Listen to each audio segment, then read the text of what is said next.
Welcome to your 7th tutorial on HTML. In this tutorial, I'm going to show you how to add an image to your web page. Now, I want you to create a folder on your desktop, and in there, put the image inside there as well as your HTML code. And that way we don't have to worry about specifying a location for the image. It'll automatically be rendered when we add it to our HTML code. Now, if you want to add it to another location, you can do that. You just have to specify the directory where it's at. Okay, so let's go ahead and open up the source in Notepad. Now, the first thing is let's create a header tag. Remember, we used that from the first couple videos. And let's create a header for our image. And we're just going to call this Washington, D.C. because that is where I actually took the photo.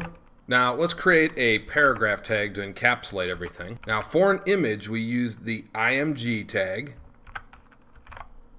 and the attribute we will specify is source equals and then quotes, and here is where we will specify the source of our image. In this case it's just an image.jpg, and as I said, we don't have to actually specify a directory because it's in the same directory as the source, so the image will be found. And then we give it an angle bracket. Now you might be wondering why I didn't have to give a closing img tag. And this is one of those tags that doesn't need a closing tag. And that is because we're only putting this image here. There's no other content that has to go in here. No text or anything like that. So let's go ahead and save this.